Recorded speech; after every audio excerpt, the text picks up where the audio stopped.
Darcy, welcome to my newest vlog. Today I'm at Melbourne Airport and I'm going to be showing you what an empty airport during the times of the pandemic looks like. It's a pretty intense time, it's a pretty crazy time for everyone. However, I get the luxury of actually going to a new state to start my new job. As you can see, formal attire, mixed with casual. And so I want to show you what an airport in a pandemic looks like, domestic and international. Vamos. First of all, as you can see from the arrivals and pickup area, it is absolutely dead. Normally this place is packed full of taxis. There is a taxi waiting in every single strip down there, and you're basically fighting for space. And this time, right now, honestly, it is absolutely crazy. As you can see, it actually looks like a ghost town. Domestic terminal out here, internationals down there, and normally this place would be chock-a-block. As you can even see, if you can see down there, normally the terminal of cars will be packed full. I can only see a couple there at the moment, so very, very dead place, and absolutely no one here at the moment. So it already looks interesting via the outside.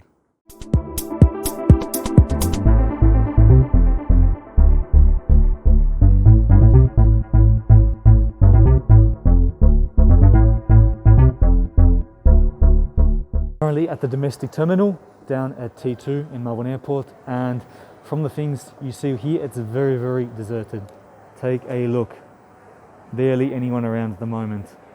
So this is probably actually the quietest I've ever seen. The domestic terminal, even you see the food area down there. Normally chock-a-block, McDonald's, always lines down at the airport to go line up for some McDonald's before the flight, and things are absolutely dead down here. It's the least busiest I've ever seen it. So yeah, actually a big shock. Feels like an apocalypse.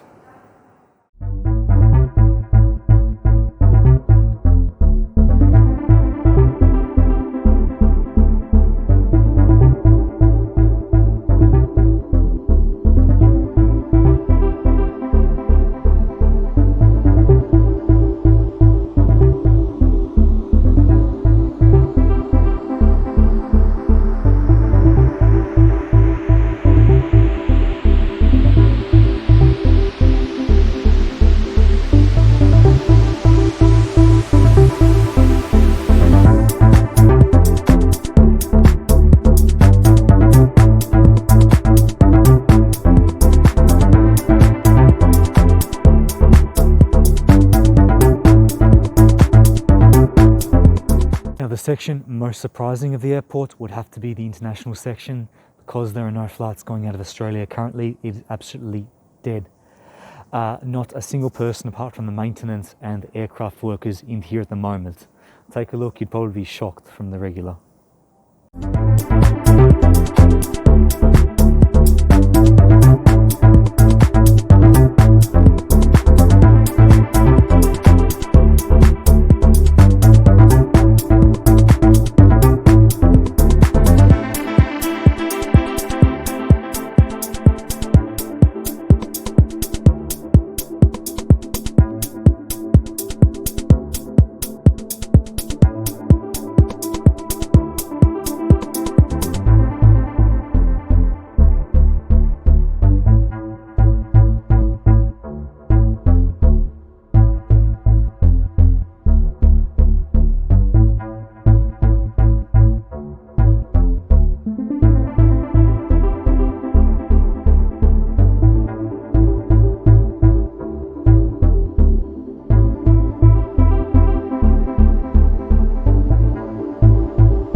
So just got through the checkpoint up at the first at the airport. They have 3 checkpoints now, so normally it'd just be the baggage check for domestic, and then basically you would be going straight onto your plane. Nowadays it's kind of different, so I had to spend 15 minutes basically just kind of doing extra procedures.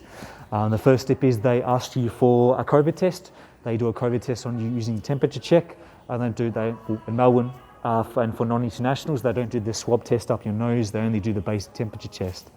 Second step is they actually go and they basically ask you what are you doing, what are your reasons for travelling interstate. FI in Australia, you can only travel between states for a permitted reason, one of 4 reasons, and one of those reasons is for going for a new work basically. So yeah, that's kind of what's happening, and it's very, very, very quiet, as you may be able to see. And so probably the most interesting aspect of this, as well as going down after the checkpoint, is the fact that half of the actual boarding lanes and aisles are actually closed off. So international only has 2 open out of 18 in Melbourne Airport, and domestic only has 5 out of 12 open. So quite a small number of actual aisles open. So they've halved the size of the terminals due to the lack of demand. As you can even see outside with the aeroplanes, there's only 1 or 2. That's the one I'm taking right there. And with those 2, they are really the only ones you can see, apart from a couple of other ones. And so Virgin, 2 to Qantas of the boarding bays. And because Tiger's collapsed and also Jetstar is not running anything at the moment as well, those airlines are not actually offline. So it's very, very interesting to see. It's completely changed. It's a real shock. And my thoughts on it, it feels like it's almost like a ghost town, because the airport's usually vibrant, different, full of culture, full of people, full of excitement. And to get to a place where it's just completely dead, it's a once in a lifetime thing.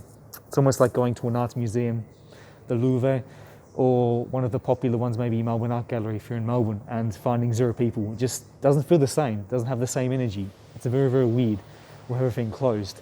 But fingers crossed that we can all beat the virus and things can get back to normal next year to go and travel.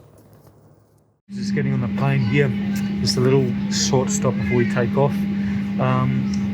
Basically, and then we're going to Sydney. After the processes will be interrogated again by the NSW police, coming into the airport to determine where our whereabouts are, be given a quarantine hotel, and then immediately shipped off by bus there. It's a pretty impersonal way of doing things, but welcome to 2020, ladies and gentlemen.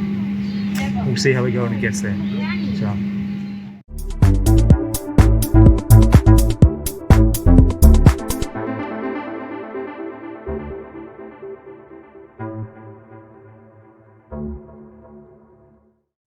Well, that was a crazy experience. So I'm finally in my hotel room. We just got into quarantine zone here. It's actually a fairly decent room. I'm very lucky that we got taken to a decent hotel. What happens with the whole situation, it's almost like being in a police state. Given the time, it's understandable. But what happens is in Victoria, when you go into, they take your temperature and ask you basic questions. But getting to New South Wales is where the interesting part starts. You get in there, they take your temperature with the machine. Then they sit you down almost like musical chairs near the baggage area and the collection area. And then they separate into residents of New South Wales, residents of Victoria or other states, and then internationals. And they then grill all the internationals and the Victorians and why they're in New South Wales. So they took about an hour and a half to get to me, and then police officer, guy in military uniform, and also a medical officer all came to me and asked, what are you doing here? What's your purpose? What reason do you have to be traveling to New South Wales? And they all were like pretty intense about it as well.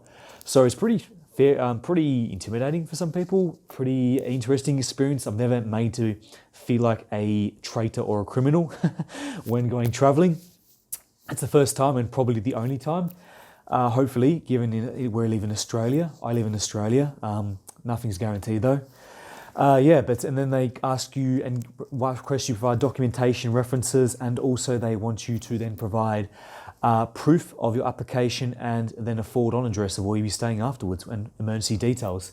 They then take you to a bus. They then bus you to a random hotel, which they decide. Military officers help you bring your bags up to the room, and then they bring it up and then they ask you the exact same questions, but the police officer at the hotel, and they give you a few more details. They give you a welcome pack and some food at the hotel. And then you just go into your hotel room and you're not allowed to step outside the hotel for 14 days. So very, very strict things and very crazy times. But what an experience. Probably never do that again unless there's another pandemic. So we hope not. But great experience for the vlog. Anyways, this is Dominic and I've been glad to do my vlog on traveling from Melbourne to Sydney and traveling in general during COVID. So hope you like my vlog. If you can, give me a subscribe and hit the subscribe button afterwards.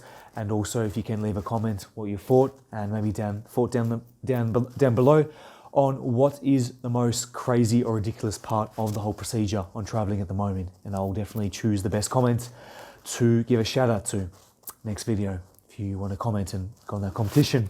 Anyways, ciao ragazzi. Thank you for watching my vlog.